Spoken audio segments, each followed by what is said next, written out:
Mesdames et messieurs, bonsoir. Je suis ravie d'être à vos côtés ce soir, de vous accompagner une nouvelle fois pour ces rendez-vous Tego, pour cette édition 2025. Je vous souhaite également à vous toutes et tous la bienvenue, vous qui nous suivez à distance. Nous sommes ici réunis aux Invalides. C'est un symbole fort compte tenu du sujet qui a été choisi ce soir par l'association Tego. Comment accompagner les blessés militaires dans leur reconstruction, et cela par le sport. Alors, le général Arnaud Dupuis de la Grand Rive, qui est officier général en charge des blessés de l'armée de terre, nous l'a rappelé en juin dernier. Accompagner et soutenir nos blessés, c'est faire preuve d'humanité, de solidarité et de respect envers ceux qui ont servi. Je crois que c'est aussi une question d'entraide. Et cela, effectivement, est un des piliers de l'association Tego depuis des décennies. Alors ce soir, on va essayer de comprendre comment on accompagne les militaires blessés, ce qui est fait aujourd'hui par l'institution, par les différents acteurs qui se mobilisent. Et nous verrons à la fois la force du collectif, qui est absolument essentielle dans cette démarche. Nous aurons également le témoignage de 2 blessés qui ont accepté d'être avec nous ce soir pour partager leur quotidien, partager aussi à quel point cet accompagnement a été décisif, important pour eux. Et puis nous évoquerons les projets en devenir qui sont particulièrement structurants, et nous verrons à quel point cela est dimensionnant et montre aussi l'exemple et l'implication de l'ensemble de la France sur ce sujet qui est particulièrement important. Avant de rentrer dans le vif du sujet avec nos invités, je vous demande d'accueillir, s'il vous plaît, sous vos applaudissements, Monsieur le Président, le Général Gratien Maire, s'il vous plaît, à me rejoindre. Vous voulez vous mettre là ?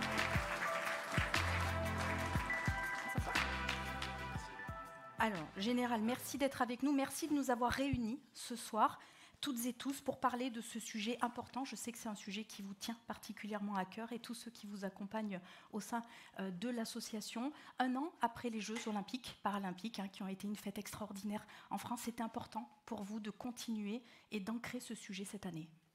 Oui, bien sûr. D'abord, je voudrais remercier tous nos présents ici qui ont bravé les difficultés de circulation. J'espère que vous n'avez pas été associés aux manifestations directement. Et puis également saluer tous ceux qui nous écoutent en live sur Facebook, LinkedIn et YouTube. Votre présence, votre participation, évidemment, est un élément extrêmement important pour nous de soutien. D'abord, je voudrais peut-être rappeler, effectivement, vous l'avez dit, que dans l'ADN de l'association Tego, il y a effectivement les notions d'entraide et de solidarité. Alors avec nos partenaires assureurs, singulièrement AGPM et Allianz aujourd'hui, nous consacrons effectivement nos ressources, nos énergies pour accompagner ceux de nos camarades qui sont dans la difficulté.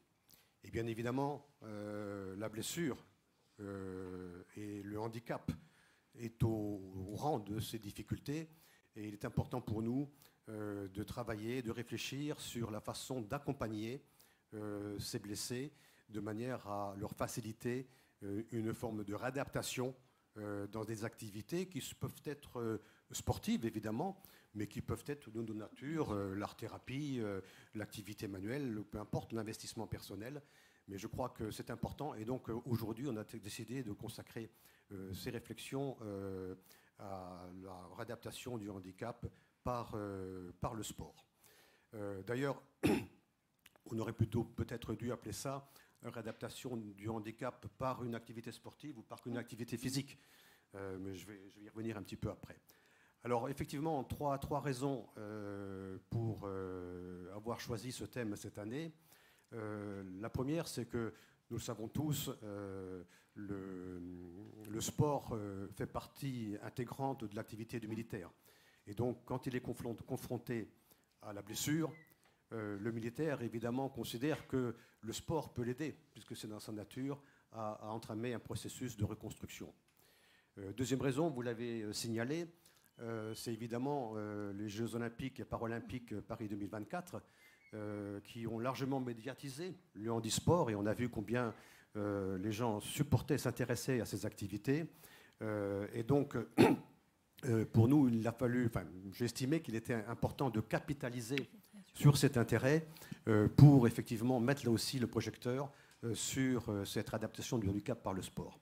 Puis troisième raison, en fait, c'est l'objectif pour moi, c'est de montrer à tous ceux qui n'ont pas encore pu, voulu ou osé se lancer dans un processus de réadaptation du handicap par les sports, de leur montrer que c'est possible à travers une activité sportive, à travers une activité physique. Donc c'est vraiment l'objectif de ces rendez-vous Tego 2025. Alors un certain nombre d'actions sont conduites, réalisées tout au long de l'année. Il y a notamment les défis Tego. Alors avant d'en parler, je vous propose qu'on regarde une petite vidéo.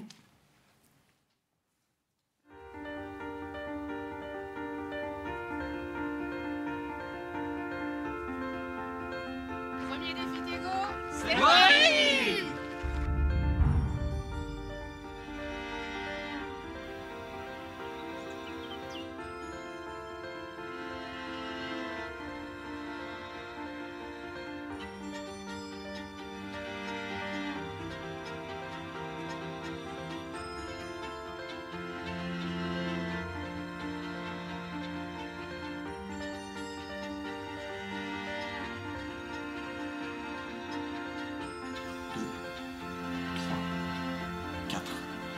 Apnée.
Je pense qu'on peut applaudir nos blessés.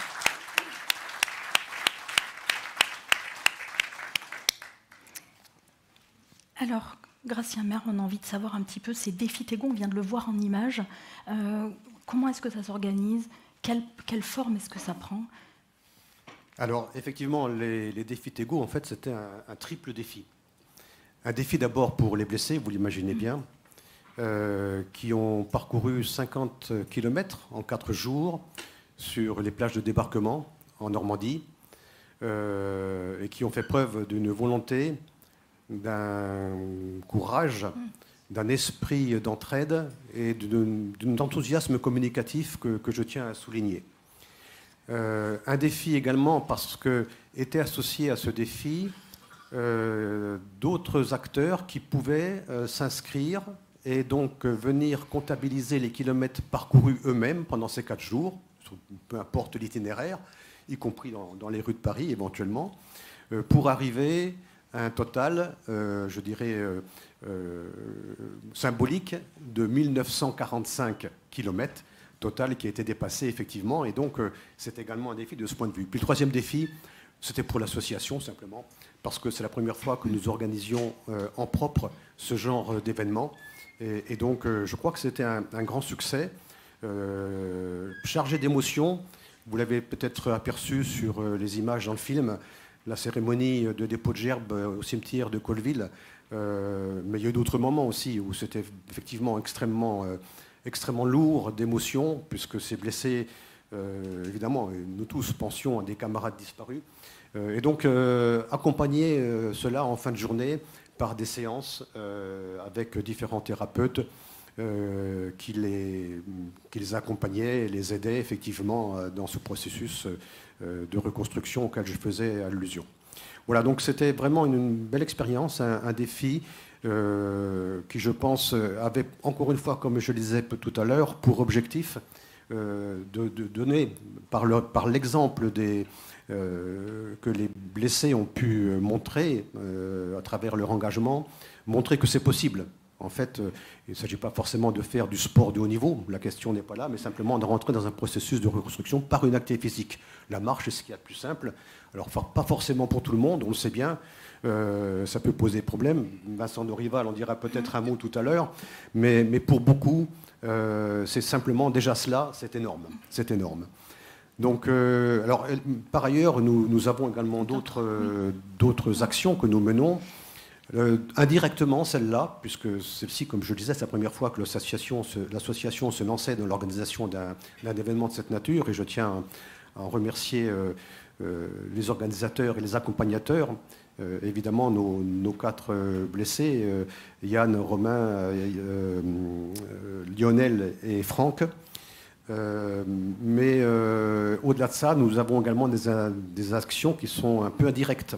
Alors, en soutenant des associations qui elles-mêmes organisent des événements de cette nature, qui sont pour beaucoup présentes ici, nous en soutenons 35 à peu près, puis également à travers des projets que nous soutenons, et ça sera l'objet de la seconde table ronde avec le projet que j'ai voulu mettre en lumière aujourd'hui, qui est celui de l'Institut Parasport et Santé. Et effectivement, nous y reviendrons tout à l'heure, vous l'avez évoqué, ces actions-là se font de manière collective et c'est là où se trouve le cœur de la réponse, c'est avec l'ensemble de vos partenaires. Alors effectivement, je pense que le collectif est important et pour moi, la transparence et la communication avec les autres acteurs, elle est fondamentale. Et j'ai toujours souhaité que notre action s'inscrive en totale transparence et en complémentarité de ce que fait déjà l'institution, puisqu'on a beaucoup d'acteurs institutionnels qui font des choses. D'ailleurs, certains vont s'exprimer ce soir. Je pense au CNSD, le CSINI, y compris d'ailleurs au niveau de l'ONAC-VG pour les gens qui ne sont plus en activité, qui sont des combattants, mais plus en activité. J'en oublie évidemment les cellules des blessés, enfin, etc. Donc, il y a beaucoup d'acteurs institutionnels. Et pour moi, la priorité, c'est de m'assurer que ce que nous faisons, nous, Tego, mais peut-être aussi l'ensemble des acteurs associatifs, s'inscrit en complémentarité de l'action institutionnelle. Il ne s'agit certainement pas de se substituer à ce que fait l'institution, bien au contraire. Il s'agit d'être présent là où elle ne peut pas l'être, éventuellement, le cas échéant, de s'effacer quand l'institution prend effectivement le relais sur un domaine ou un autre, mais en tout cas de travailler en totale transparence, de manière à ce que nos actions soient conjuguées et atteignent l'objectif qui est évidemment d'être présent auprès de nos camarades blessés. Merci beaucoup, Gratien Maire, d'avoir répondu à ces questions, de nous avoir permis de mieux comprendre comment vous aviez structuré cet échange. Et vous l'avez dit, hein, la réponse est dans le collectif et vous avez réuni ce soir ici sur scène ces acteurs qui se mobilisent et vous à leur côté pour adresser ce sujet de la reconstruction des blessés. Monsieur le Président, merci beaucoup d'avoir été avec nous sous vos applaudissements, s'il vous plaît.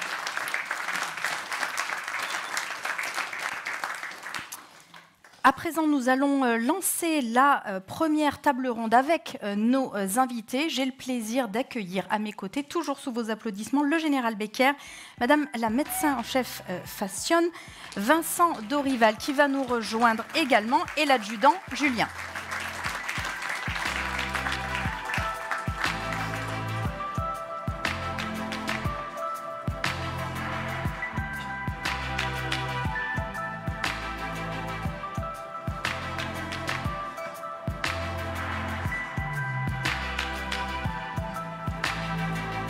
Allez-y, je vous en prie.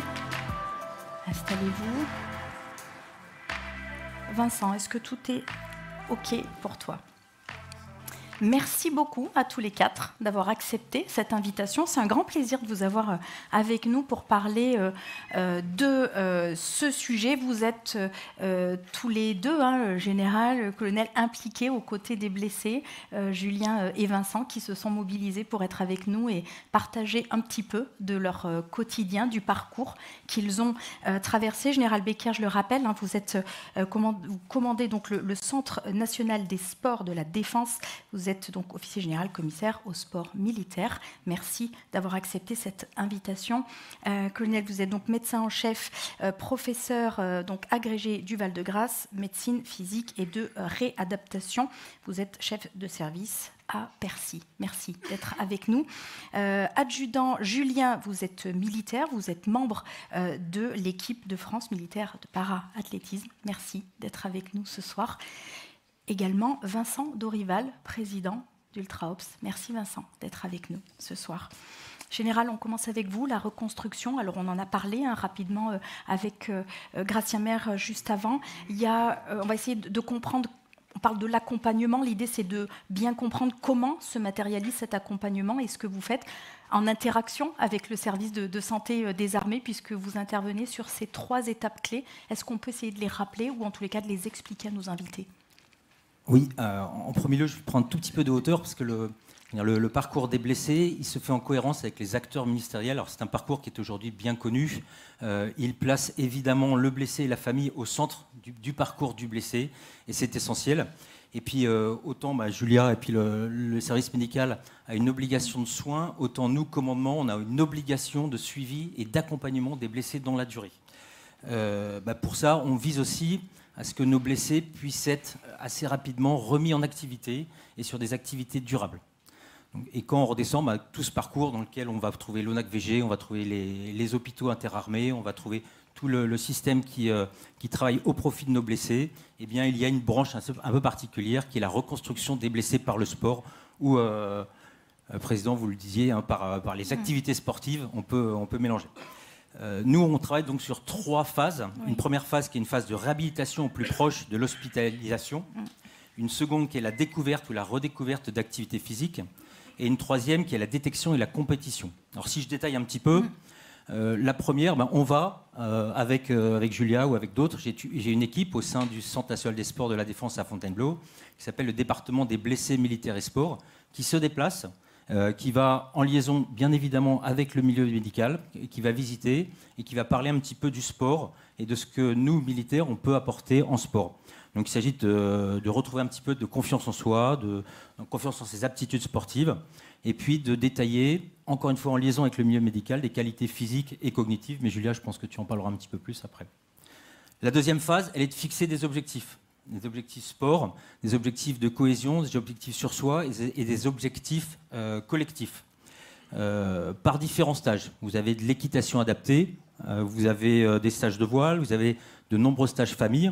Et puis les fameux stages AD Victoriam, là où on était avec Julien en février, les Invictus Games, dont tu parleras certainement, avec beaucoup d'entrain, mon cher Julien.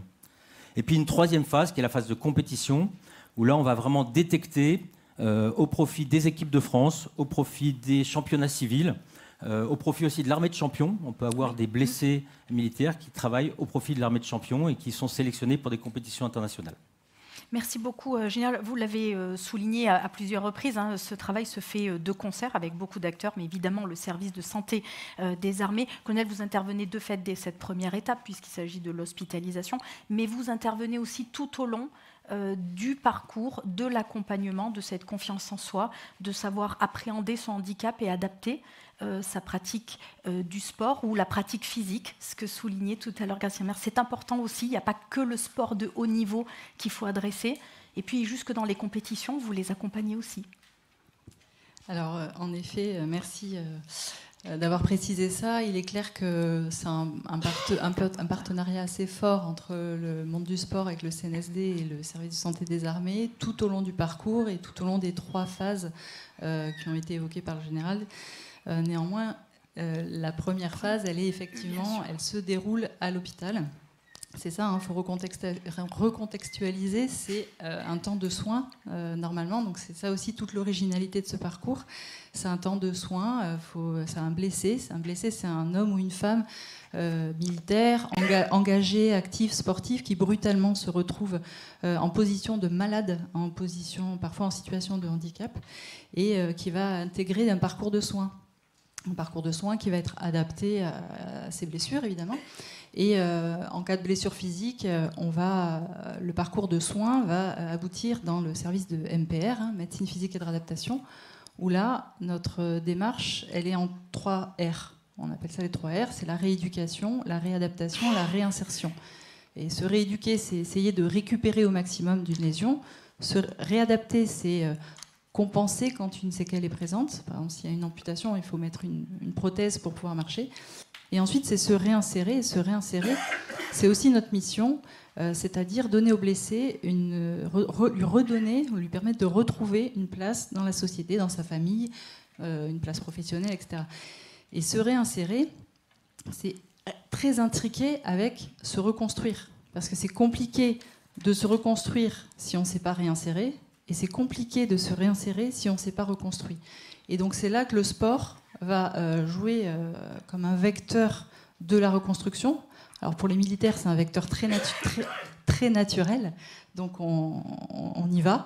Et c'est vrai que par plusieurs biais, on introduit très très tôt le sport dans le temps de soins. C'est vraiment intégré aux soins, et maintenant c'est devenu pratique courante, évidente, de mettre le sport dès que possible dans le parcours de soins sur cette phase 1. Et sur les 2 phases suivantes, comment est-ce que vous intervenez alors ? Alors, sur les phases suivantes, les stages qui ont été évoqués sont des stages labellisés par un comité de labellisation mixte, donc CNSD et Service de santé des armées, et qui définit aussi les modalités d'accompagnement santé de ces stages. Donc, en fonction du type de blessé, en fonction du type d'activité, on va avoir un encadrement mixte sportif et santé qui font que ce ne sont pas juste des stages de sport, ce sont des stages de reconstruction par le sport. Je me permets, juste d'ajouter qu'on a de la chance d'avoir des psychologues, d'avoir des ergothérapeutes, des infirmiers qui sont en permanence donnés par le service de santé. Donc c'est vraiment tout le panel médical qui vient en soutien de ces stages. Oui, les différentes professions qui sont essentielles à la reconstruction globale que vous évoquiez. Sur le 3e volet, vous avez aussi une action qui est importante, vous en particulier, puisque vous avez suivi les JOP de Tokyo et de Paris. En effet, j'ai eu la chance d'être sélectionnée pour participer au staff médical de l'équipe de France. Et surtout, ce qui était important, c'est qu'on avait de nombreux sportifs qui étaient issus de l'Armée des Champions. Donc c'était là tout l'intérêt de pouvoir les accompagner dans ce temps de compétition au plus haut niveau, en sachant qu'on les a connus dans les phases 1 justement de ce parcours. Et c'est effectivement un aboutissement pour eux. Mais pour nous aussi, c'est le témoignage de cette réussite, la réussite de ce parcours, hein, vraiment en lien sport et santé efficient. Qui est précieux.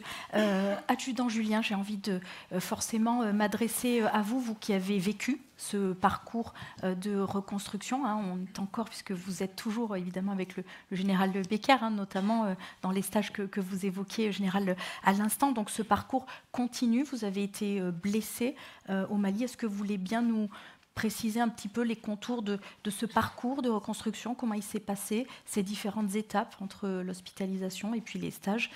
Puis on va parler des Invictus Games, puisque vous avez été jusque cette étape assez extraordinaire. Alors bonsoir à tous. Alors moi j'étais blessé en mars 2021. Donc pour remettre un petit peu dans le contexte, il faut se dire qu'on passe d'une vie d'action à une vie plus calme, on va dire. Donc en 24 heures, je me suis retrouvé sur un théâtre d'opération, un lit d'hôpital, donc à l'hôpital militaire de Percy, où d'ailleurs j'étais plus que bien pris en main. Donc le plus dur au départ, c'est vraiment de faire le deuil de cette vie d'avant et de se dire maintenant, qu'est-ce que je vais faire pour remonter tout ça ? Et c'est là où le sport, il prend une place hyper importante. Et donc en face, comme un peu elle expliquait la colonel, c'est que en fait, il y a des étapes. Il y a d'abord la première étape de se dire, voilà, la blessure, c'est ça, il faut l'accepter, c'est ça où c'est dur. On passe par des moments plus ou moins difficiles, parce que moi, par exemple, pour le coup, j'ai émis le souhait d'être amputé. Donc c'est là où il y a une discussion avec les docteurs, il y a un staff, pour savoir peser le pour et le contre, et vraiment prendre cette décision ou pas. Bon, pour le coup, on ne l'a pas fait, et pour le coup, maintenant, aujourd'hui, je ne le regrette pas. Mais c'est là où la prise en charge est importante, et que en MPR, donc ils font un travail formidable. Enfin, moi je l'ai vécu, et que le sport, c'est ce qui va nous donner l'envie de repartir de l'avant et de se redonner un nouvel objectif pour continuer sur autre chose, quoi. Et puis d'avoir cette structure, j'imagine, de se dire, je ne suis pas seule, je suis accompagnée, j'ai des guides, j'ai des référents, j'ai des conseils de professionnels aussi à qui m'en remettre, ça c'est important pour vous. Alors, au départ, on est plutôt bien... on se retrouve dans l'hôpital, donc c'est un peu brutal forcément. Donc il y a les cellules d'aide qui sont présentes d'ailleurs ce soir, qui font bien leur rôle pour nous expliquer un petit peu toutes les étapes. Il y a toutes les associations qui gravitent aussi autour de tout ça pour nous aider. Et après, on a des référents en médecins qui vont nous aiguiller sur plus sur quoi on devrait partir. Et c'est là après où on découvre tous les stages avec le CNSD, avec le CSIMI. Et après, c'est entre guillemets un cursus un petit peu normal dans notre évolution. On franchit des étapes et on va jusqu'aux étapes qu'on a envie de faire et qu'on peut faire aussi. Quand on vous a proposé d'avoir cette pratique sportive, de la retrouver, est-ce que ça vous a tout de suite parlé? Est-ce qu'au départ vous vous êtes dit non, là je ne veux pas y aller compte tenu du handicap qui survenait dans votre vie, ou est-ce que vous avez tout de suite dit c'est une façon de rebondir, j'y vais tout de suite? Alors au départ on se dit mais en fait je vais là-dedans pour quoi faire? Parce qu'on se dit je vais être nul, je ne vais pas y arriver. Et au final ce qui fait relativiser c'est qu'on voit tout type de blessures. D'une personne en fauteuil, d'une personne qui a un syndrome post-traumatique. Il y a toutes les blessures qui vont se retrouver entre guillemets au même niveau. Et c'est là en fait que tous on va se tirer vers le haut et c'est là où ça va nous aider tous à avancer. Et voilà. Une fois de plus, la force du collectif qui permet d'aller de l'avant. Est-ce que vous avez souhaité pratiquer ou avez pu pratiquer d'autres activités que le sport en parallèle? On parlait tout à l'heure de l'art-thérapie, c'est aussi des éléments, écrire, ou ça passe par la peinture, la musique qui peuvent aider, ou est-ce que vous êtes vraiment focalisé sur le sport pour Alors vous? moi, pour le coup, comme j'avais un peu d'énergie à dépenser, un peu beaucoup. Je suis vraiment resté que dans le sport. Et bon, après, comme dit, il y a d'autres trucs. Il y a tout ce qui est thérapie, tout ce qui est l'art-thérapie. Pour moi, pour le coup, c'était pas fait pour moi. Et on l'a vu rapidement que ce ne serait pas fait pour moi. Donc on est resté Mais par au contre, sport, on a vu que le sport, c'était plutôt votre domaine. Ouais, ça c'est plutôt. On a vu que c'était plutôt bien. Il faut le voir sur les pistes. Et le général confirme.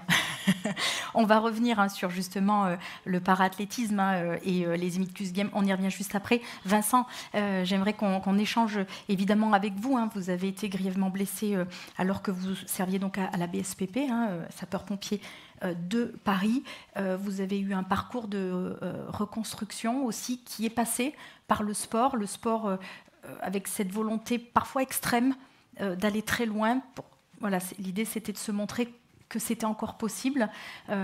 Et puis le parcours qui s'est enchaîné, est-ce qu'on peut revenir un petit peu jusqu'à Ultra Ops, qui est une aventure extraordinaire là aussi? L'idée pour moi en fait c'est d'abord de considérer que la blessure fait partie du métier. Ce qui m'a permis aussi, au moment où j'étais mort, de partir de zéro et d'accepter finalement la situation physique, pas psychique, parce que j'ai eu la chance d'accepter tout de suite, mais en tout cas de se dire, il me restait plus qu'un bras de valide et une cervelle pour réfléchir. On rappelle peut-être pour nos invités, il y a beaucoup d'arrêts cardiaques et un coma très long qui explique les termes que vous avez utilisés. Oui, l'état était catastrophique. Donc massé tout de suite par les collègues, parti en hélico, massé. Il y a eu 8 reprises des arrêts cardiaques. Bon, après, voilà, le réveil, je sais que je suis vivant, je le prends et me dire également, il va falloir que je fasse quelque chose de ce que les médecins ont fait pour moi. Il y avait vraiment cette volonté de pas finir, de prendre ce cadeau qui est finalement la vie, mais derrière, il y a cette notion de service aussi qui prend le dessus. Et de se dire que c'est ça, qu'est-ce que je vais faire avec ce qui me reste. Et donc je suis passé par déjà, mais il m'a fallu 10 ans de rééducation pour pouvoir reprendre le sport, tout en sachant que c'est le sport qui amène à l'autonomie. C'est pas l'inverse. Il ne faut pas attendre d'être autonome pour pouvoir faire du sport. Le sport va vous amener à l'autonomie parce que vous allez commencer à faire des transferts avec votre véhicule. Vous allez bouger avec la maîtrise du sport que vous allez pratiquer. Et comme beaucoup, je suis passé par le cercle sportif des Invalides, où on était 3 blessés. Ils avaient ouvert une session qui n'existait pas, qui était l'athlétisme. Et on est parti à 3 comme ça, et avec un qui était médaillé à Pékin, le deuxième qui avait fait 4e à Londres. Et moi, en fait, je vois un peu mes perspectives partir en l'air pour une histoire de triche qui fait que sur un meeting en Tunisie, quelqu'un qui était classifié dans la même catégorie que moi se fait passer pour plus handicapé qu'il n'est, et finalement décale complètement tous les niveaux, parce que tout est calculé sur les records. Et finalement, moi, pour arriver à être sélectionné, il fallait que je fasse des jets qui étaient improbables, quoi. Donc je vois un peu tout ça partir. Et en même temps, on part avec le CNSD sur une première manip en Allemagne avec des blessés où on fait de la clé. Et moi, je reviens avec un titre de vice-champion d'Europe. Et j'ai donc ça, c'est en lancer de poids, et en lancer de disque, j'ai un record de France qui finalement me servait à rien, parce que et là je me suis dit je vais faire un truc où je serai le seul à décider de la réussite ou non. C'est-à-dire que moi, avec mon fauteuil, je peux rouler, et si je m'arrête, c'est parce que soit j'ai pas assez de mental, ou soit j'ai pas assez de force. Mais en tout cas, même si je dois faire 5 cm en 1 heure, ça me rapprochera toujours de mon objectif. Et j'entreprends de faire la marche de Nimeng, qui est une marche de 167 km en Hollande, qui rappelle un parachutage des Alliés. Et là, je joue le jeu. On me dit, t'as pas besoin de mettre de poids. Je mets 6 kilos quand même, parce qu'au-delà, je bascule en arrière, donc c'était pas bon forcément. Et en fait, je me dis, c'est exactement ce qu'il me faut. C'est-à-dire qu'il y a autant de volonté psychique, et pour moi, l'engagement, c'est la capacité de se mettre en gage. Et en fait, physiquement, fallait y aller. Et après, je décide de faire des traversées de désert en solitaire, où je pars, je traverse le Negev. Il y a cette notion également de dureté. Quand je pars m'entraîner, je pars à Djibouti, où on est dans des conditions climatiques extrêmes. Et moi, je cultive le truc. Je me mets le requiem de Mozart dans les oreilles, du moins un peu bourrin, mais finalement, je reviens dans ce que j'étais, quoi.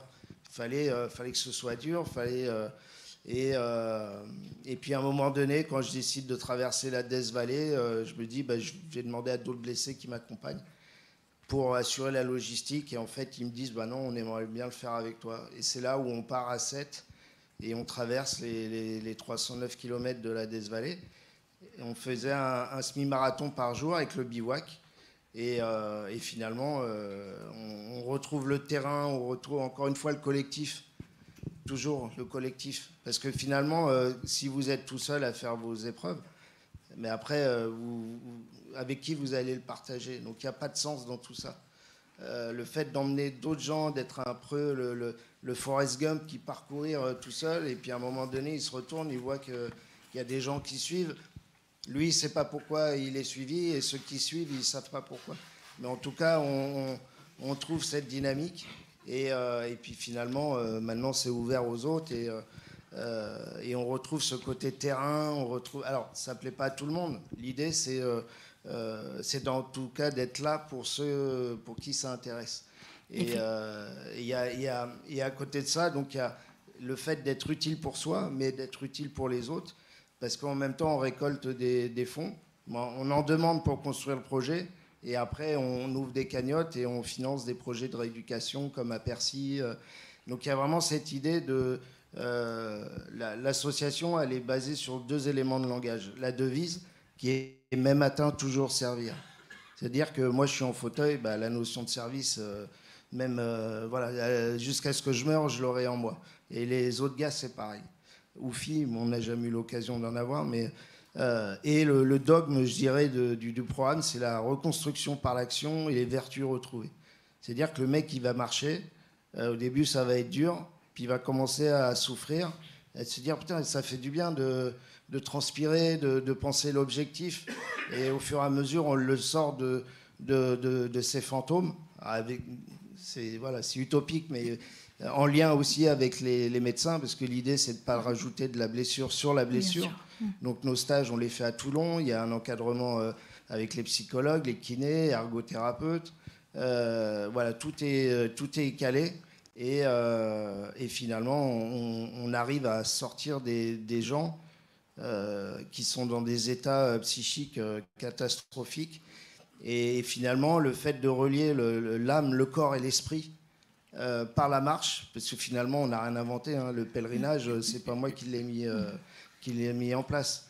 Et finalement, on s'aperçoit que ça marche. Et après, chacun mettra ses objectifs. Mais là, c'est vrai que quand on est sur plus de 300 km de traversée, le gars qui marche, il aura le temps de penser à ce qu'il était, à ce qu'il est et à ce qu'il deviendra. Et surtout à ce qu'il va devenir. Et nous, après, là, on vient de développer un pôle de reconversion pro en lien avec les entreprises partenaires. Et le blessé est à peine intégré dans son parcours de marche, qui sait déjà qu'il peut avoir un emploi à l'issue de la marche. Et l'entreprise demande à ce que le blessé fasse le défi. En attendant, nous, on le prépare. Il fait des immersions en entreprise. Et il arrive densifié par le défi réalisé. Et finalement, mais après, il y en a, ils en ont besoin de 2, de 3. On les emmènera toujours. Chacun prendra le temps dont il a besoin. Merci beaucoup. Vincent, alors ça fait écho à ce que vous évoquiez, hein, cet accompagnement, le rôle de chacune de vos entités, les médecins qui accompagnent évidemment ce type de projet. Ne pas rajouter de blessure à la blessure, ça a été dit, et c'est évidemment très important d'être encadré, accompagné. Puis ce qu'évoquait Vincent à l'instant, c'est aussi ce parcours complet, avec cette réinsertion au-delà de la reconstruction qui fait partie du parcours global qui est important. Adjudant, j'ai envie de vous demander peut-être un petit mot quand même sur les Invictus Games, parce que ça doit être une expérience assez incroyable. Comment vous les avez abordés ? Alors on va dire que les Invictus Games, c'est un peu la première finalité du parcours dans les sports. En fait, on franchit des étapes, on va faire des petits stages, et à un moment, une fois qu'on va se sentir prêt, et en accord avec les médecins qui nous suivent, on va postuler déjà pour intégrer cette équipe. Après, il faut dire que c'est quand même 1 an de préparation. Donc, faut que la famille, elle suive, elle soit d'accord. Donc, souvent, les familles sont d'accord parce que depuis le temps qu'on est à la maison, ils sont contents qu'on parte au moins 1 semaine par mois. Parce que les OPEX, c'était bien quand même. Ouais, les OPEX, voilà. Donc là, tout le monde est content, tout le monde saute de loi, entre guillemets. Là, par chance, en plus, c'était à Vancouver, donc c'est pas un endroit non plus le pire au monde, on va dire. Plutôt très sympa. Et non, pour moi, c'est un aboutissement déjà au niveau de la famille. Oui. C'est parce qu'ils nous revoient nous épanouir, nous éclater vraiment dans quelque chose. Pour le coup, moi, je n'ai pas ramené de médaille, mais on va dire que les étoiles dans les yeux de mes enfants et de ma conjointe, c'était limite le truc le plus beau. Et de se dire que même de pouvoir jouer devant autant de personnes, de s'éclater. Après, ça a été vraiment incroyable. Et le CNSD, là-dessus, ils font un travail formidable. Il y a une cellule qui est dédiée, entre guillemets, aux blessés. Donc, ils ne sont pas nombreux, mais à peu, ils arrivent à faire quand même des choses pas mal. Et c'est vraiment tous les blessés maintenant que je peux côtoyer, ou que je connais, je leur conseille, une fois qu'ils sont prêts, parce qu'il faut vraiment être prêt, parce que c'est long quand même. Et faut y aller, il ne faut pas hésiter, quoi. C'est génial, quoi.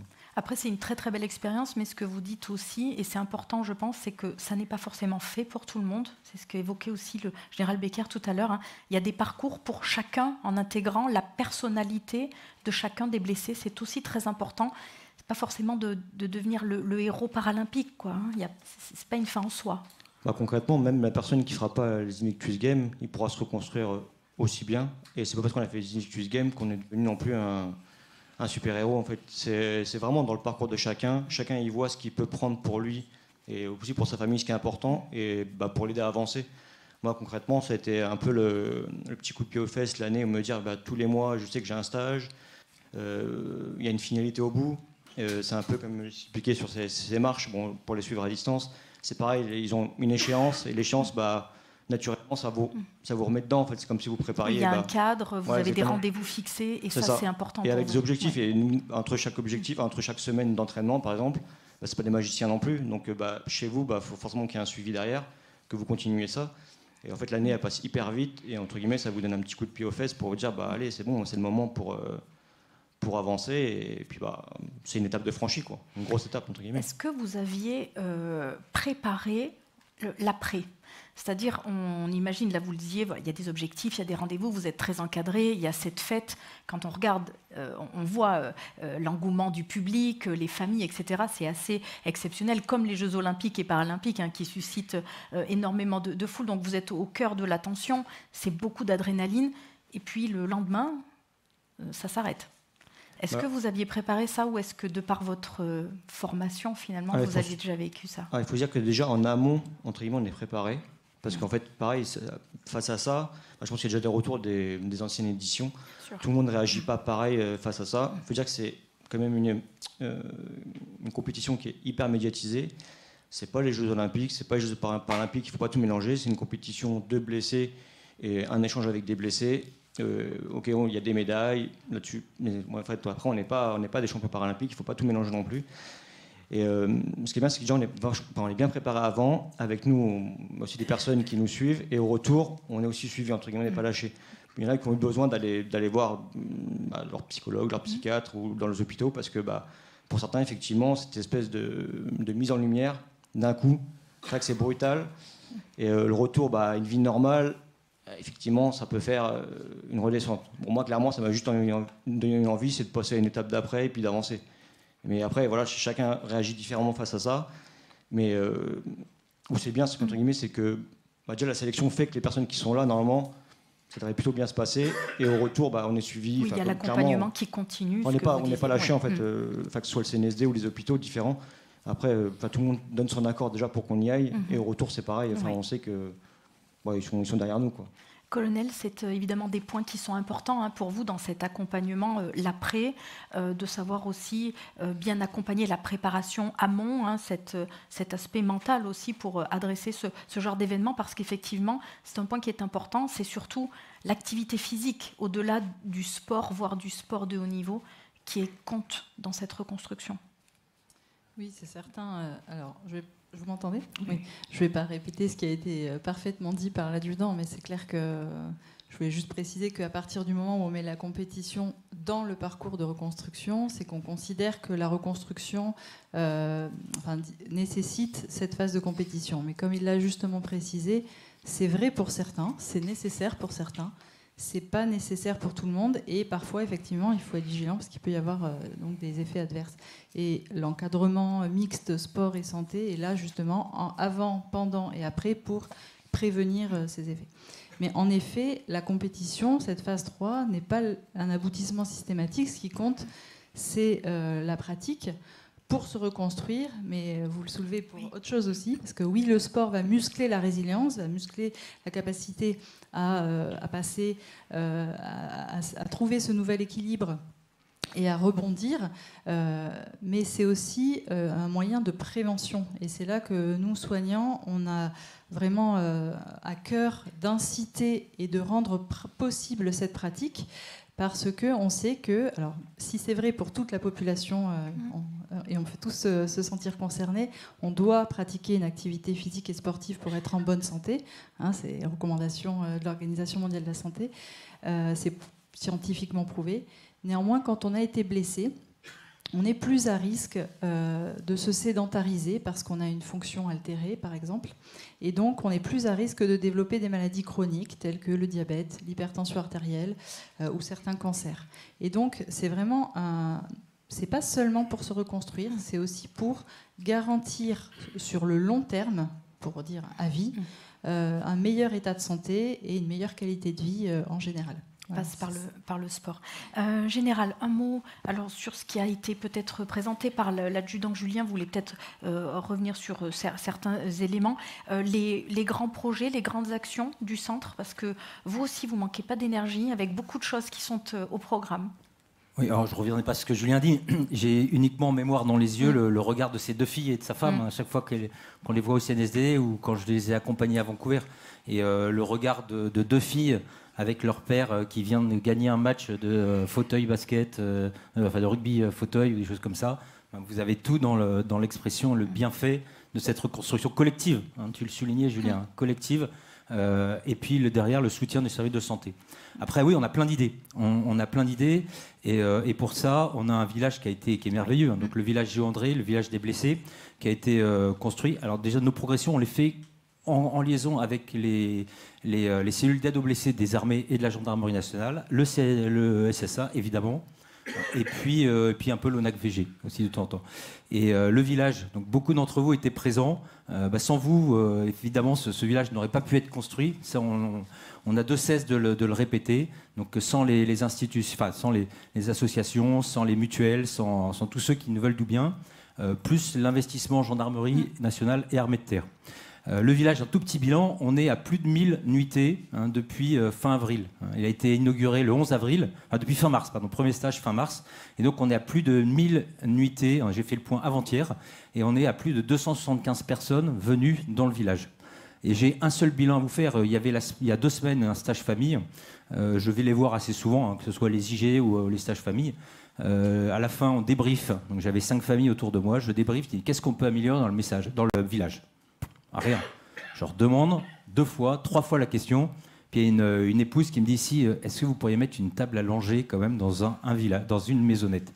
Donc je me dis que si on en arrive à ce point sur le premier stage blessé, c'est qu'il y a un vrai travail, service de santé, les armées et puis le CNSD.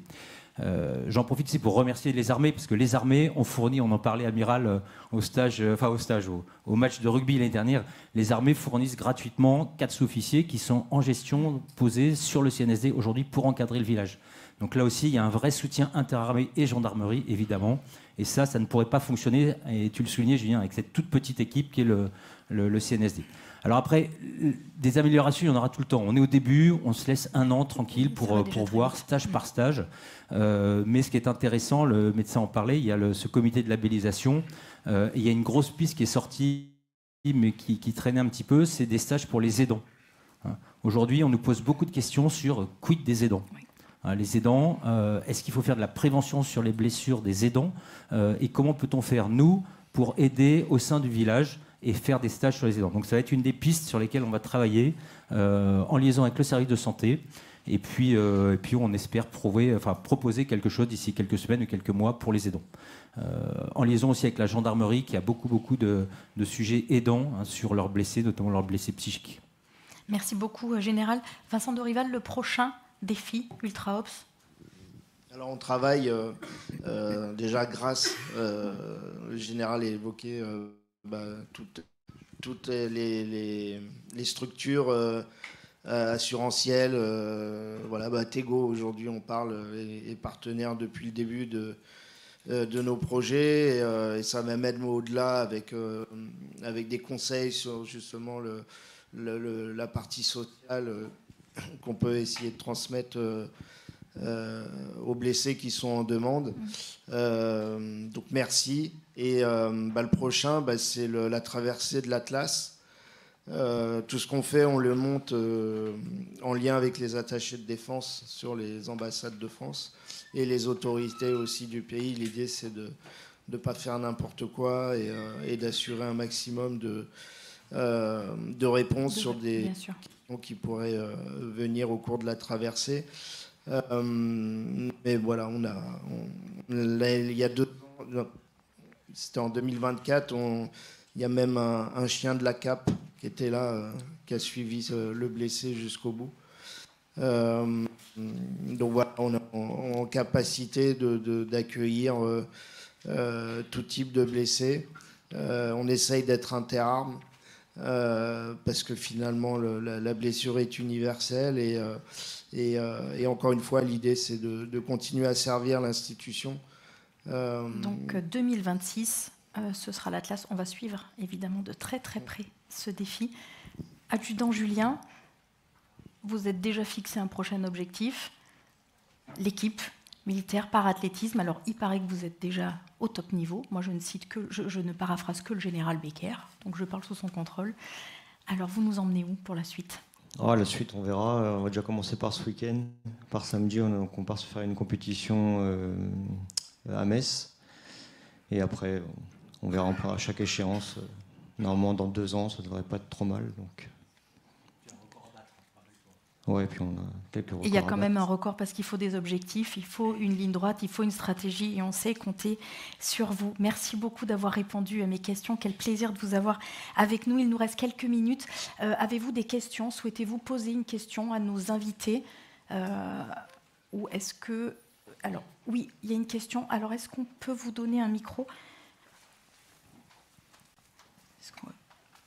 C'est très gentil. Merci beaucoup. On va vous donner le micro.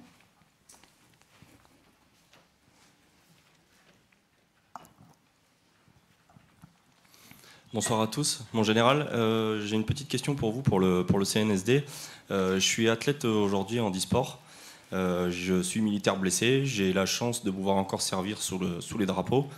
Aujourd'hui, en fait, pour ma part, je trouve qu'il y a une petite problématique parce qu'on n'arrive pas à se mettre en relation avec les fédérations françaises en e-sport.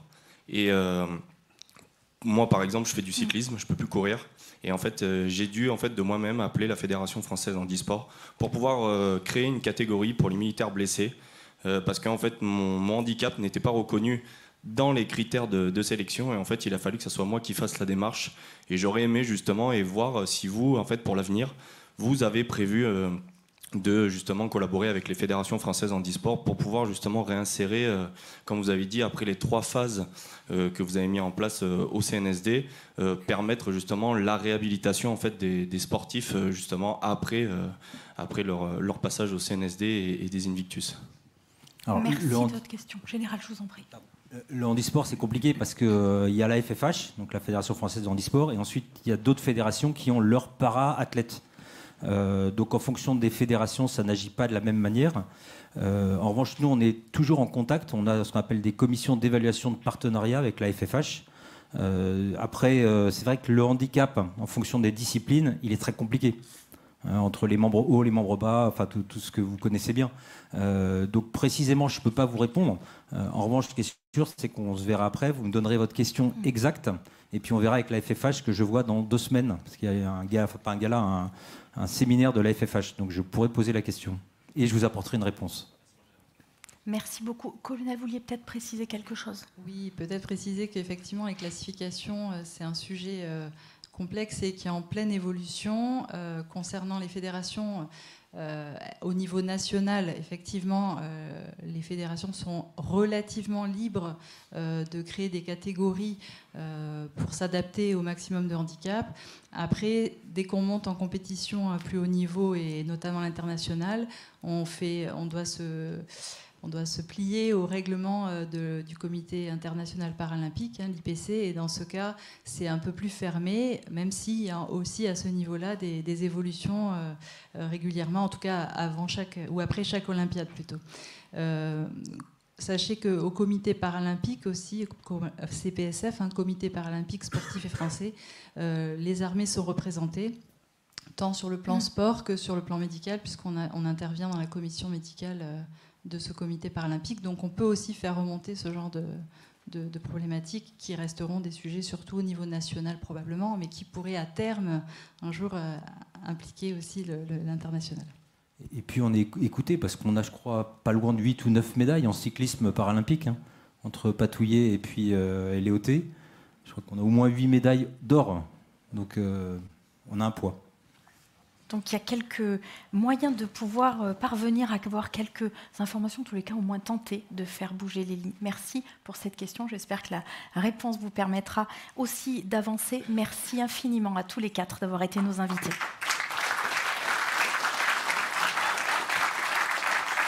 Merci beaucoup. Merci Général. Merci beaucoup d'avoir été avec nous. Nous allons à présent revenir sur le projet IPS dont nous avons parlé avec nos invités. J'ai l'immense plaisir d'accueillir sur scène le professeur Genet, Dominique Rachel Lévy, Gratien Maire. Je Je vous sollicite à nouveau pour nous rejoindre Monsieur le Président. Professeur, je vous en prie, installez-vous à mes côtés. Chère Dominique Rachel également, elle arrive, elle nous rejoint. Et le Président. Allez-y, mettez-vous là, professeur, si vous voulez. Dominique, comme ça peut s'installer là. Et on a le Président avec nous. Merci beaucoup. Merci à tous les trois d'avoir accepté notre invitation. Alors, je le rappelle, professeur Genet, vous êtes praticien hospitalier en médecine physique et de réadaptation à l'hôpital Raymond Poincaré de Garches. Et vous êtes également professeur des universités, titulaire à l'université de Versailles-Saint-Quentin en Yvelines, université Paris-Saclay. Merci beaucoup, professeur, d'être avec nous, instigateur à l'origine du projet IPS. On va y revenir avec vous. On a le plaisir également d'accueillir Dominique Rachel. Merci d'être avec nous ce soir. Dominique Rachel est psychologue clinicienne et psychothérapeute. Vous êtes présidente du groupe de travail reconversion professionnelle des militaires blessés au sein du MEDEF. Et cela fait notamment écho, on y reviendra bien sûr pour bien comprendre ce que vous réalisez, à ce qu'évoquait Vincent Dorival tout à l'heure sur l'accompagnement des blessés jusqu'à la réinsertion dans le monde du travail. Et puis évidemment, Gratien Maire, notre président, qui nous a réunis ce soir.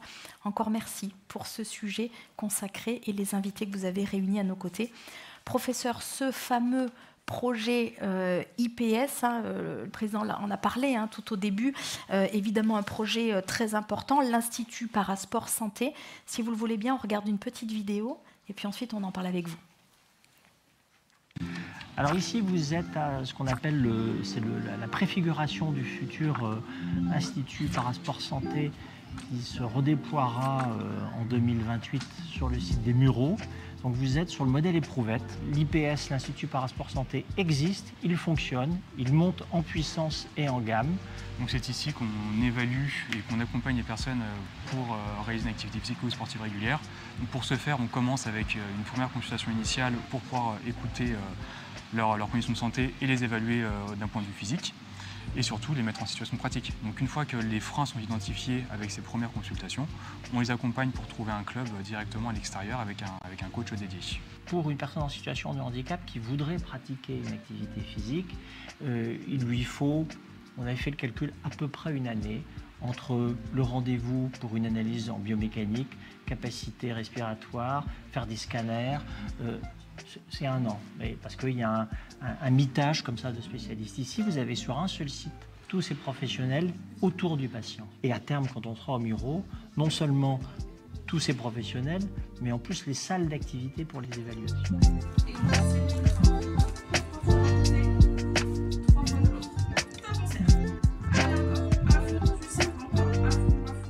Donc l'IPS, en fait, c'est un site de transformation. Vous arrivez en situation de handicap, vous ressortez comme usager et pratiquant d'une activité physique adaptée avec un club identifié, para-accueillant. Et on va même vous accompagner avec un para-coach sportif, qui est encore une particularité que nous avons créée. Donc c'est un lieu de transformation. Le cours de l'activité se fait quand même à l'extérieur. Il n'y a aucun centre hospitalier, ou quasiment aucun, qui puisse au quotidien sortir avec des patients pour les emmener sur la vie extérieure et essayer des différentes pratiques d'activité physique. Donc on se situe là sur le terrain multisport de l'hôpital. Ce qui est assez marrant de se dire, c'est d'avoir un terrain multisport en plein milieu de l'hôpital. Donc d'un point de vue très pragmatique, faire de l'activité physique pendant l'hospitalisation ou même après un accident, c'est quelque chose qui n'est pas forcément intuitif, mais on a voulu quand même inciter la personne à se projeter sur une pratique d'activité physique très rapidement après l'accident pour se reconstruire grâce à l'activité physique. Les premiers coups de pelleteuse, c'est octobre de cette année, inauguration fin 2027, début 2028, réception des travaux début 2028.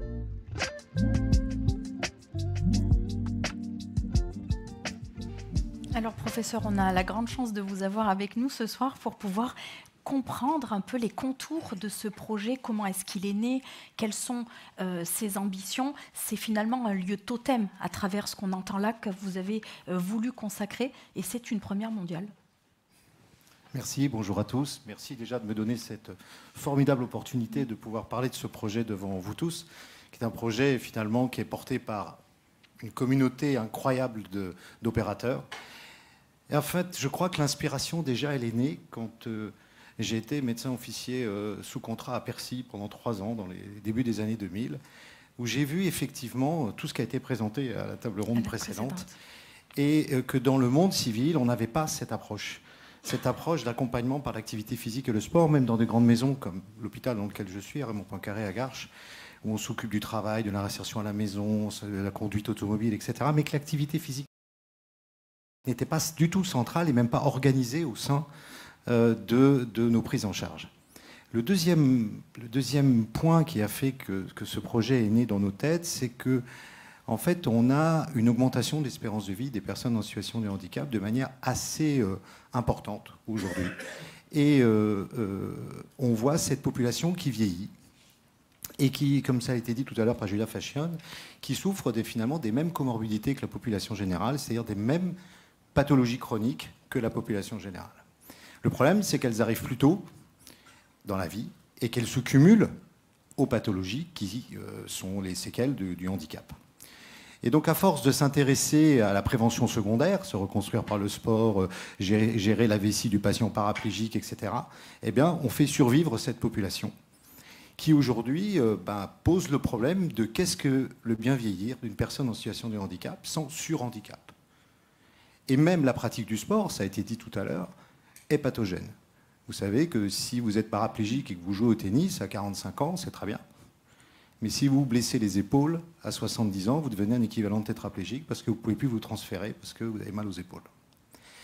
Donc la notion de santé dans l'approche et dans la prise en charge du handicap, c'est finalement est devenue évidente dans notre approche et dans nos réflexions.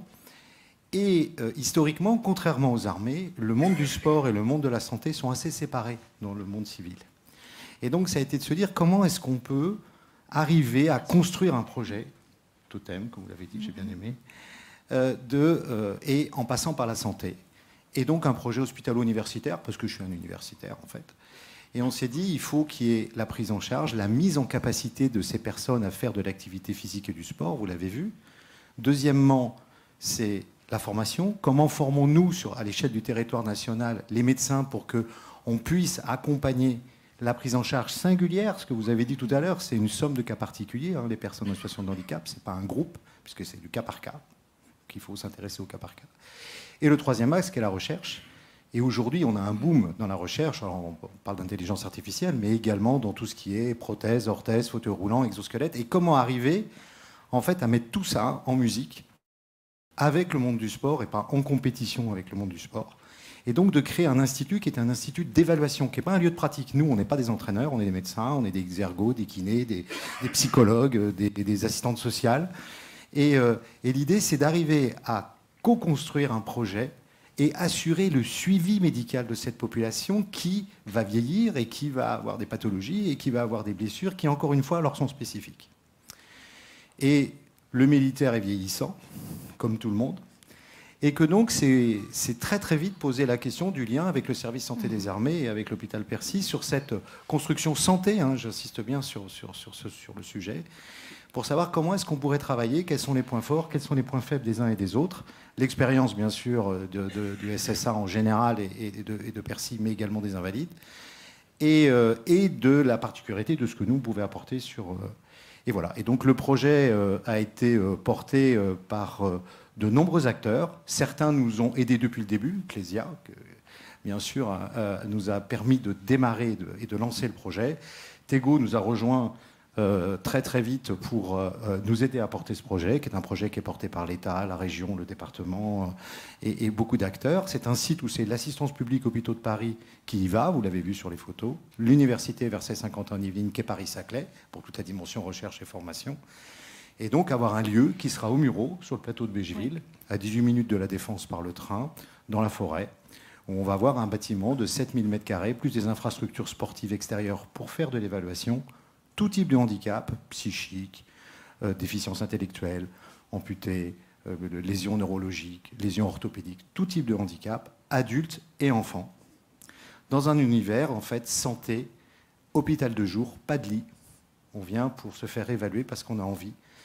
Parce qu'on a les mêmes problèmes, là vous avez vu, que des athlètes et des gens qui étaient déjà sportifs. Donc refaire du sport, c'est j'ai besoin de me reconstruire par le sport parce que je suis sportif et que ça me manque. Mais la majorité de la population française, leur faire de l'activité physique et du sport, vous savez, qu'on tourne à peu près à 1 sur 2 qui arrive à faire du sport à peu près une fois toutes les 2 semaines. Et dans le monde du handicap, c'est exactement la même chose. Donc comment embarquer cette population, rendre accessibles les choses et permettre à ce que l'entièreté de cette population ait au moins l'opportunité et la possibilité de faire une activité physique ou un sport. Attendu pour 2028, c'est ce qu'on entendait dans la vidéo, c'est confirmé? Exactement, oui. on a une bonne nouvelle à vous annoncer. On a eu la création de notre fondation cette année. Oui. Les 2 acteurs dont je vous ai parlé tout à l'heure en font évidemment partie et c'est central. Et puis, et la deuxième chose, c'est qu'on commence les travaux dans 1 semaine. Donc c'est parti, livraison fin 2027 et on espère que vous pourrez tous venir à l'inauguration du bâtiment. Plus que jamais au cœur de l'actualité, le rendez-vous est pris pour être à vos côtés pour l'inauguration. Dominique, Rachel, j'ai envie de vous demander évidemment à vous votre parcours. Vous avez effectivement eu un accident d'avion qui a engendré donc blessure, handicap. Et est-ce que finalement, dans ce que vous avez vécu, ce type d'institut n'existait pas, avec des accompagnements qui n'étaient pas forcément ceux que l'on a pu entendre aussi précédemment, qui effectivement montrent que c'est assez extraordinaire de pouvoir en bénéficier. Quel regard vous portez finalement sur ce que l'on vient d'évoquer, sur cet institut, vous qui avez vécu un parcours que vous avez porté finalement par vous-même avec une volonté d'y arriver? Merci beaucoup, Mélanie. Effectivement, j'aurais adoré qu'un tel institut existe au moment où j'ai commencé une pratique sportive dans ma propre reconstruction en tant que personne en situation de handicap. On a évoqué dans la table ronde précédente et de façon brillante tous les avantages que représente le sport dans une reconstruction quand on est en situation de handicap. J'en ajouterai peut-être une qui est l'acceptation de ce corps qui est devenu complètement différent de celui qu'il était avant et différent de celui des personnes valides. Et dans ma propre effectivement reconstruction, cette acceptation, elle est venue par un cours de danse auquel des amis m'ont embarqué.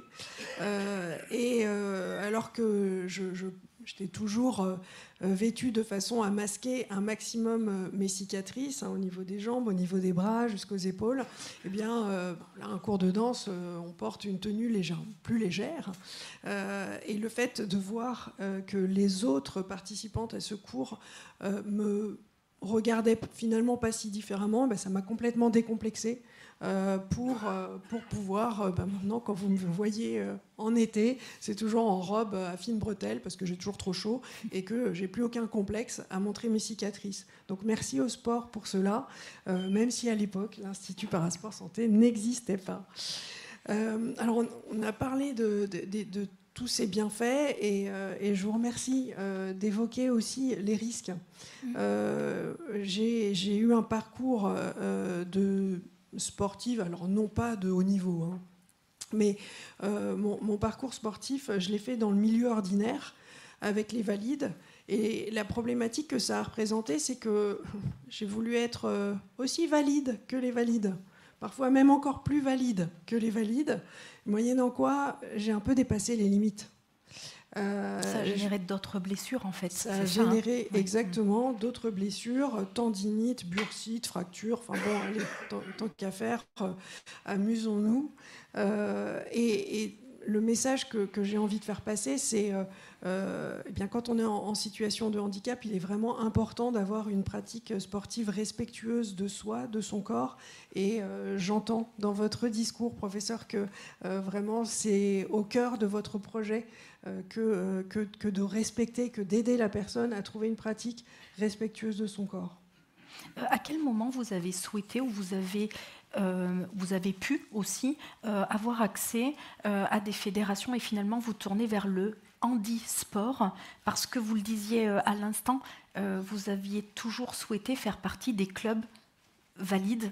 À quel moment vous avez choisi d'aller vers le parasport? Qu'est-ce qui a été le déclencheur et qu'est-ce que ça a changé dans votre pratique du sport?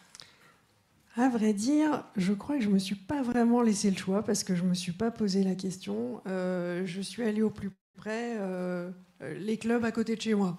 J'ai fait simple. Et puis, à cette époque-là, peut-être que je n'acceptais pas mon handicap. Et donc, effectivement, il fallait être aussi valide que les valides.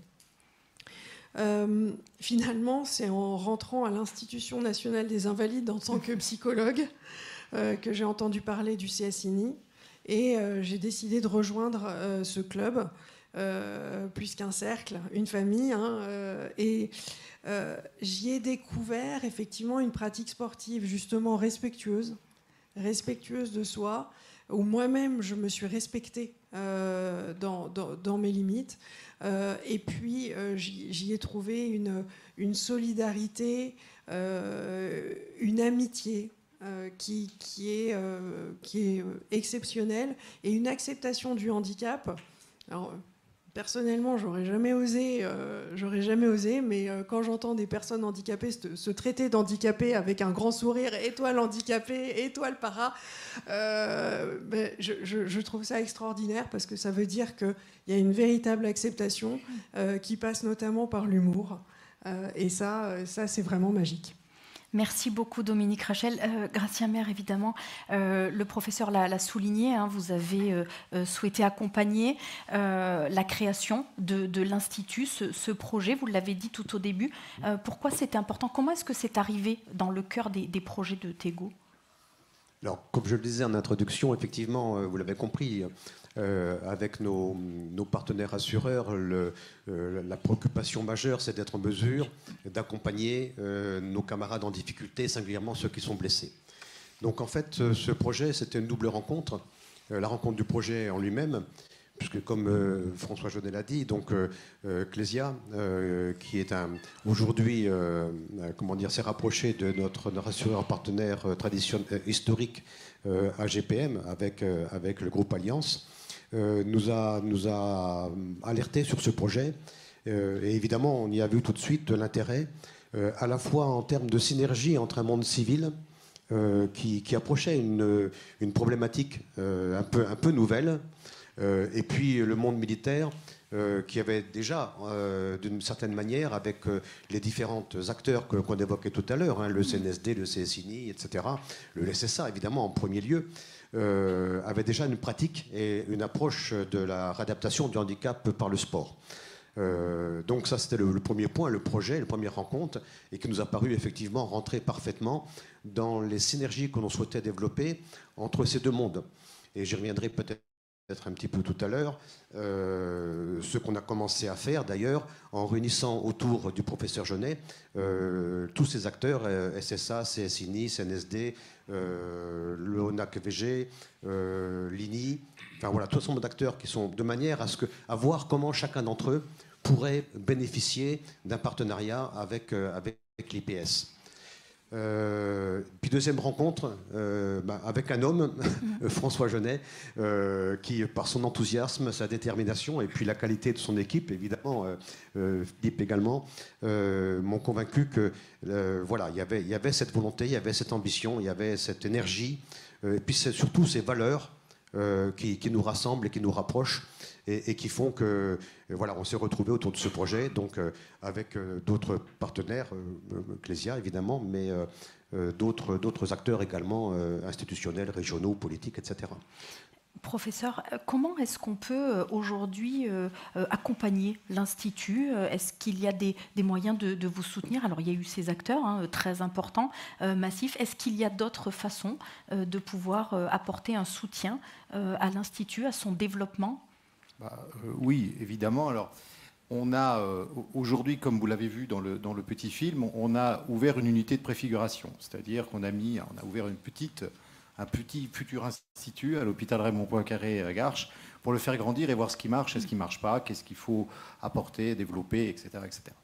Deuxième, donc, le fait que cette structure soit alimentée, que le comité paralympique, FFH et les fédérations délégataires nous envoient également des athlètes de haut niveau, mais que monsieur et madame tout le monde en situation de handicap puissent déjà venir consulter, voir ce qu'ils peuvent faire.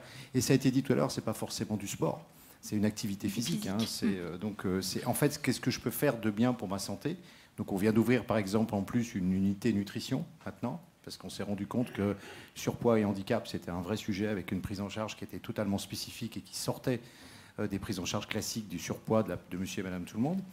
Et donc l'idée, c'est déjà de développer des collaborations et de pouvoir, au sein de ces collaborations, pouvoir bénéficier d'usagers qui viennent dans la structure et pouvoir commencer à voir comment est-ce qu'on peut travailler tous ensemble. Et ça, c'est le socle même de ce projet, puisque c'est un projet qui est communautaire, c'est de se dire tout le monde a le droit de venir, tout le monde a le droit de pousser, il n'y a pas besoin d'avoir un médecin qui fait une lettre pour pouvoir venir, on peut prendre rendez-vous directement sur le site de la Fondation, je suis en situation de handicap, j'arrive et voilà, qu'est-ce qu'on peut me proposer? Donc ça, c'est déjà une première chose. La deuxième façon de nous aider, c'est d'être critique sur le projet, c'est-à-dire de se dire ouais, mais votre truc, nous on le fait comme ça, on le fait pas comme ça, etc. Et c'est déjà engagé, comme l'a dit tout à l'heure le président Gratien Maire.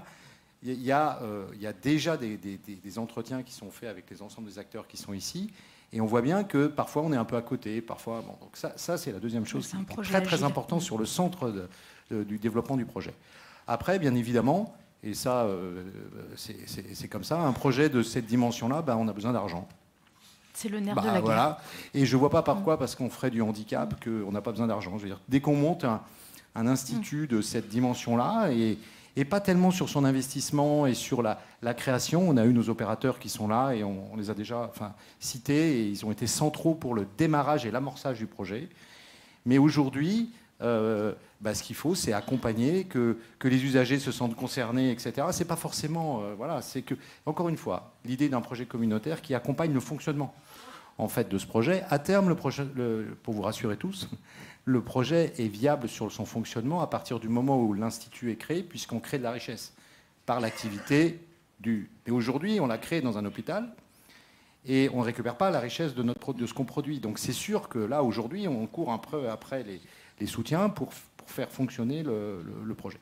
Et puis la troisième chose qui nous aide beaucoup aujourd'hui, c'est la dimension internationale. Le comité paralympique nous demande aujourd'hui de prendre en partie la main sur la partie santé des athlètes de très haut niveau, et donc de porter ce projet à l'international au travers de labels.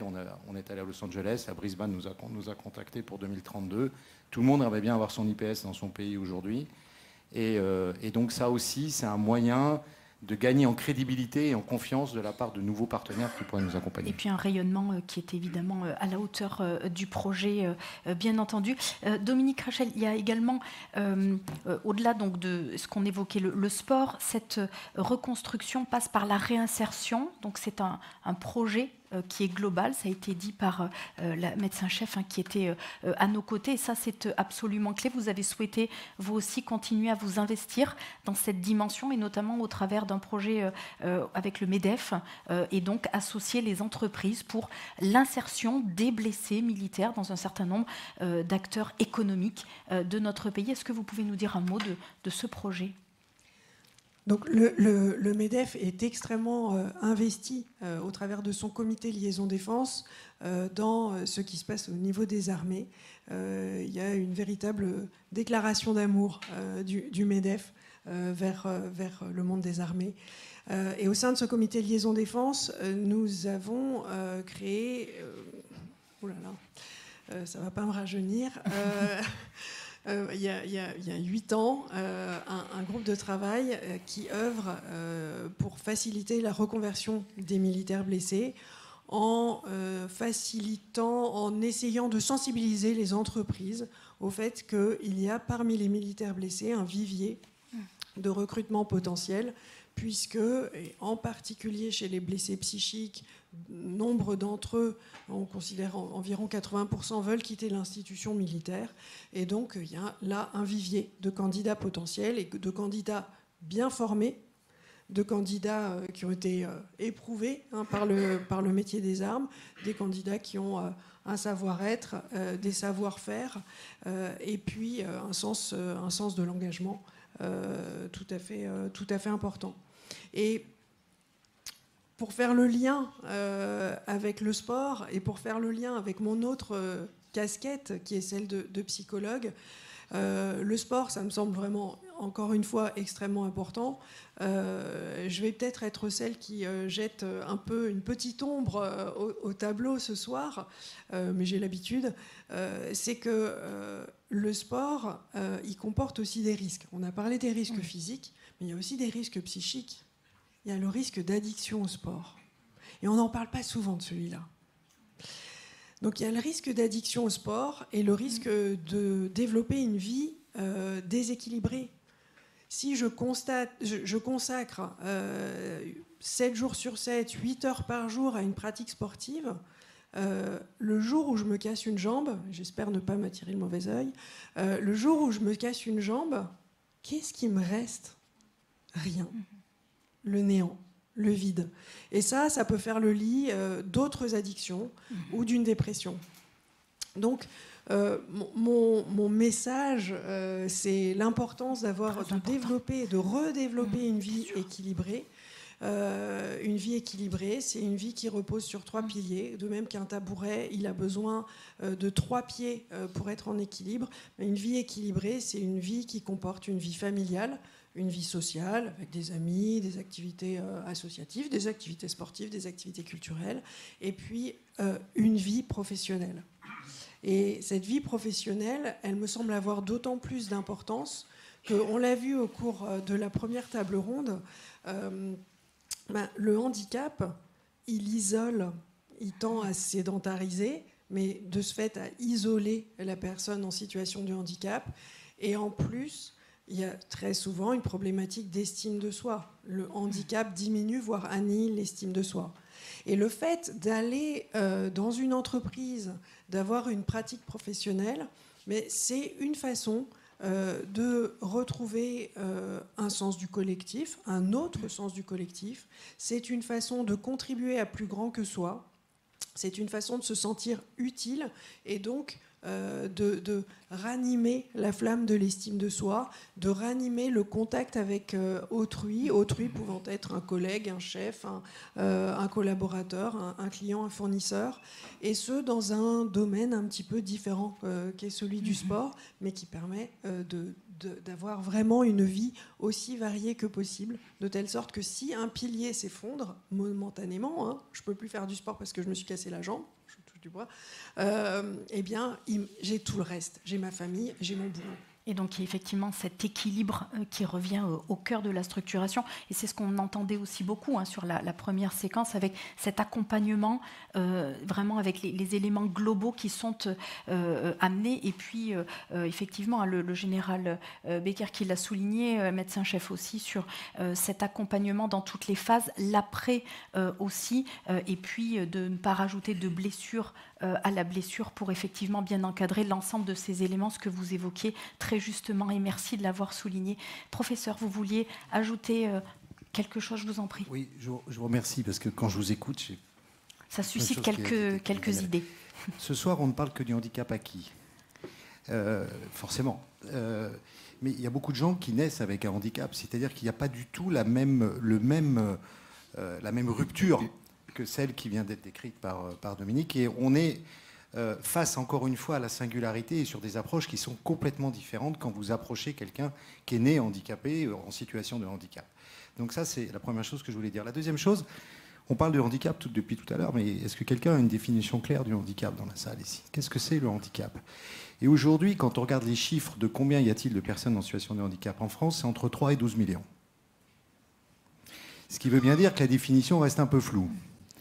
Et en fait, le modèle médical, c'est-à-dire la perception qu'on a, nous, du handicap qui est sortie au début des années 80, c'est j'ai une pathologie, j'ai une déficience qui donne une incapacité, cette incapacité, une restriction de enfin, j'ai un handicap. Et dans les années 2000, il y a une réforme de l'OMS sur la classification internationale du fonctionnement qui fait qu'aujourd'hui, le handicap, la définition, c'est le retentissement social d'une déficience, temporaire ou définitive. Ce qui fait qu'aujourd'hui, la personne avec laquelle je travaille plus, c'est Marie-Amélie Le Fur, que vous connaissez peut-être, qui est amputée de jambe.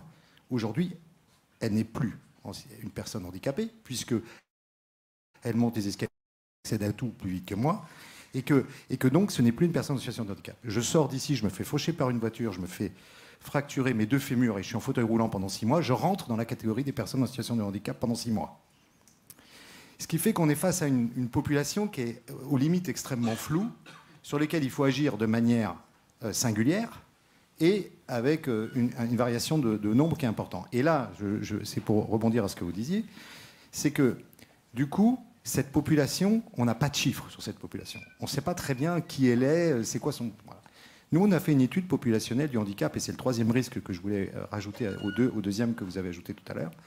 C'est quand on fait une étude populationnelle du handicap en Ile-de-France, on s'aperçoit que 50% des personnes qui vivent avec un handicap vivent en quartier politique de la ville. Donc on est face à une population qui est démunie sur le plan économique, socio-économique. Et quand on leur demande de faire du sport, parce que c'est bien de faire du sport et qu'il faut faire du sport, il faut qu'ils achètent un fauteuil roulant à 10 000 balles. Ou une prothèse qui n'est pas remboursée parce que c'est pour le sport à 10 000 balles. Et quand c'est un enfant, bah, le fauteuil, il faut le changer tous les ans parce que le gamin il a envie de changer de discipline, comme nos enfants, ou parce qu'il a grandi. Un pied de prothèse pour un enfant qui grandit, c'est tous les 6 mois qu'on le change. Donc on est face à une problématique financière qui est le troisième risque, c'est qu'il y a des familles qui se mettent en danger financier pour pouvoir faire de l'activité physique et du sport. Et on leur dit, il faut faire du sport, c'est bien pour votre santé, prévention primaire, machin, etc., etc.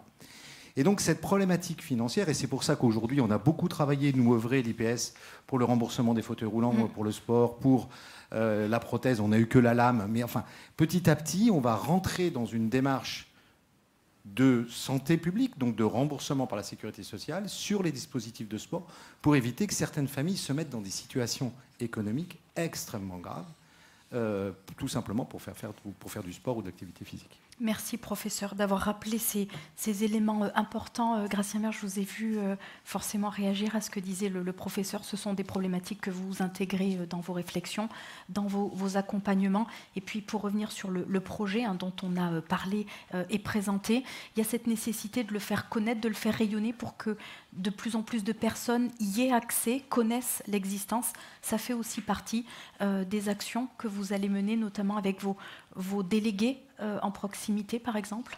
Alors, effectivement, on voit au cours de ces deux tables rondes que, en fait, derrière le terme reconstruction par le sport, il y a une complexité énorme. Que ce soit effectivement les sujets qui ont pu être évoqués, de simple évaluation, de reconstruction, d'addiction. On parle aussi de l'entourage, de la famille, etc. Le village des blessés au CNSD, effectivement, prévoit aussi d'accueillir les familles avec les blessés. Donc, on voit bien que c'est d'une complexité totale. Et face à cette complexité, je pense qu'une des approches, c'est le partage. Je parlais tout à l'heure de transparence, de complémentarité, que tous les acteurs puissent échanger, partager leur expérience, mener des actions en complémentarité. Et c'est un peu l'objectif, effectivement, qui était le nôtre au niveau de l'association Tego, de mettre en commun ces expériences, ces vécus, ceux des blessés, bien évidemment, leur vécu, leur parcours, parce que c'est important, mais également tout ce que les différentes institutions, les différents acteurs peuvent faire pour avancer et permettre donc d'améliorer la situation des blessés.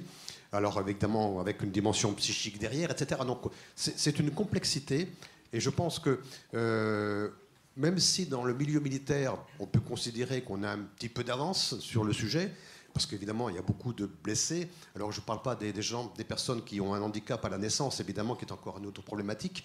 Mais s'agissant de celles qui affectent les militaires et d'ailleurs d'autres professions, je pense aux policiers, aux pompiers, c'est bien évidemment quelque chose qui doit être appréhendé globalement. Donc, c'est le sens de notre action, mettre en relation, faciliter, fluidifier les échanges. Après, chacun prend sa part, intervient, et tous les acteurs, à mon avis, sont partie prenante. François, tu parlais effectivement du coût de la prise en charge par la sécurité sociale de certaines choses. Donc nos partenaires assureurs sont partie prenante dans cette affaire. Nous le sommes également au niveau associatif. Mais je crois que c'est indispensable, et c'est pour moi ce que je retiendrai, je ne vais pas faire de conclusion avant la conclusion, mais de ces échanges, c'est qu'il y a nécessité d'avoir une espèce de réseau, en quelque sorte, informel, d'échange, pour voir comment mieux accompagner les blessés qui veulent se lancer dans un parcours de reconstruction. Alors, on est sur le sport aujourd'hui, comme je le disais en introduction, il y a d'autres possibilités, hein, l'art-thérapie, etc. Mais sur le sport, déjà, je pense qu'il y a beaucoup de choses à faire pour être encore plus efficace vis-à-vis de ces blessés, et notamment comment dire, sous-évaluer l'intérêt évidemment pour les gens qui sont civils, blessés, mais notamment pour ceux qui ont été blessés en s'investissant un engagement au profit de la nation, que ce soit des militaires, des pompiers, des policiers. Merci beaucoup, Gracia Mère. Avez-vous une question à poser à nos invités? Oui, il y a une question. Voilà, je crois qu'on vous donne le micro. Parfait, on vous écoute. Bonsoir, c'est pas vraiment de question, mais je voulais vous dire, c'est que moi j'ai une maladie génétique. Je suis un ancien militaire blessé, et c'est pas facile pour moi, mais le sport m'a beaucoup apporté. Je cours avec des valides, c'est dur, mais je suis donc marathonien, j'ai fait 2 marathons, et là j'ai fait les 54 km pour mes 54 ans, en septembre. Et c'était pour vous dire que pour moi c'est important, il faut se dépasser. C'est vrai que l'handicap, moi j'ai eu l'handicap des deux côtés, côté militaire et côté civil, mais il faut se dépasser. Je pense qu'il faut aller au-delà de nos limites, même si c'est pas facile. Donc voilà, donc je voulais vous donner ce petit anecdote et un peu mon témoignage suite à ça. Bien, merci beaucoup de ce témoignage et d'avoir été avec nous. Merci et bravo pour ce que vous réalisez, qui est particulièrement impressionnant. Merci beaucoup, monsieur. Général, on va vous donner un micro. Merci bien. Donc, Général Christophe de Sachama, gouverneur des Invalides depuis 8 ans. J'aime pas tellement le slogan reconstruction par le sport. Je l'ai dit aux psychologues, je l'ai dit au nouveau directeur du cercle sportif de l'INI. Et je voulais vous dire combien vous avez, dans vos propos ciselés, éveillé, c'est la première fois que j'entends parler des risques dans le sport, parce que moi, je côtoie les anciens qui m'expliquent qu'ils ne peuvent plus se brosser les dents parce qu'ils ont fait l'idiot à faire trop de l'haltérophilie. Je croise des gens qui m'ont désobéi, qui sont allés faire un saut en tandem et qui se sont recassés. Bon. Donc je suis un petit peu le grand méchant loup avec les pensionnaires pour les inciter à faire des activités équilibrantes qui ne sont pas forcément de la reconstruction. Enfin, vous voyez ce que je... Voilà. Donc je trouve ces propos, c'est la première fois que je vois parler de ce sujet comme ça, d'abord avec l'approche physique et l'approche mentale, psychologique, psychique, qui montre bien qu'aujourd'hui, on traite tout ensemble et non pas on répare et après on trouve qu'il frappe dans les gamelles, on ne sait pas pourquoi. Donc voilà, je trouve que ce que vous avez exprimé tous les deux témoigne d'une belle avancée sur le regard du blessé. Et puis j'attire un petit peu la sonnette vers la salle parce qu'on a encore des bienfaiteurs qui sont un petit peu les bourreaux de nos blessés. C'est-à-dire qu'à vouloir faire des choses, à vouloir mettre en avant des activités, une compétition, je ne sais quoi, on va contraindre le blessé ou les deux blessés qu'on a, parce qu'en fait, il n'y en a pas d'autres. Donc, il faut à tout prix qu'on les emmène pour la compétition ou pour l'activité de masse. On va prendre un tétraplégique dans une joëlette, mais il y a 4 associations qui le veulent, donc il va falloir qu'il fasse 4 tours. Enfin, je caricature un petit peu. Il faut qu'on soit prudents, nous les militaires, parce que quelquefois, on a des fausses mauvaises idées, mais comme il y a la générosité, personne n'ose arrêter. Oui, donc voilà, on a vraiment tous, on veut bien faire, et quelquefois, on ne mesure pas tout à fait. Donc je suis très touché ce soir parce que j'ai l'impression que depuis 8 ans, je suis le grand méchant loup. Et avec des mots que je ne savais pas l'exprimer, et vous l'avez tous les deux remarquablement mis sur la table. Donc je crois qu'il faut que maintenant on avance, qu'on continue à aider hein, et qu'on progresse, mais en ayant bien en tête que le blessé, parce que nous on parle du blessé, n'est pas un faire-valoir pour l'association et doit être accompagné dans ce qui est opportun pour lui, dans une approche globale qui est partagée par le médecin, le sportif,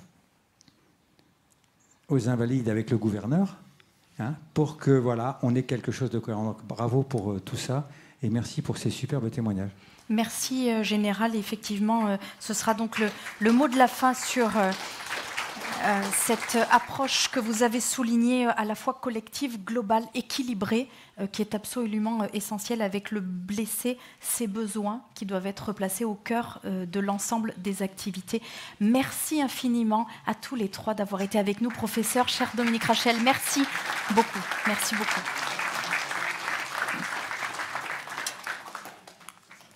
Merci beaucoup. Nous arrivons donc à la quasi-fin de ce très beau rendez-vous. Merci encore, Président, de nous avoir réunis.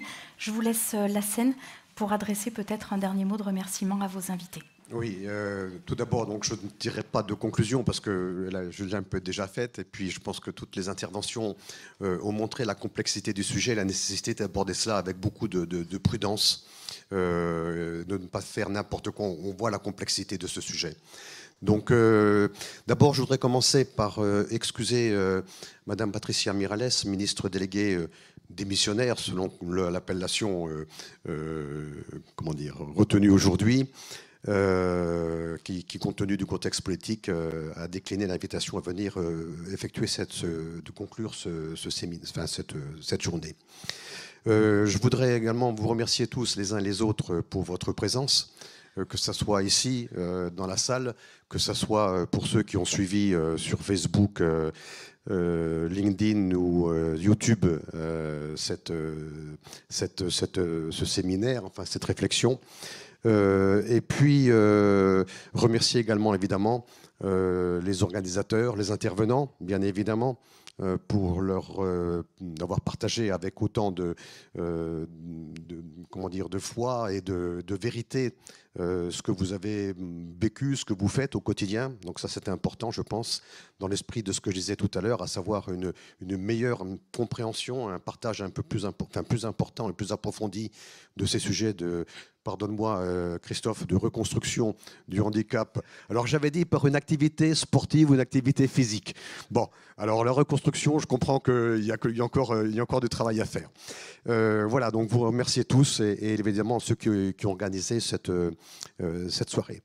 Un petit mot avant qu'on se retrouve pour un cocktail qui aura lieu dans le grand salon. Donc ça vous imposera de monter à l'étage pour pouvoir se retrouver et poursuivre les échanges.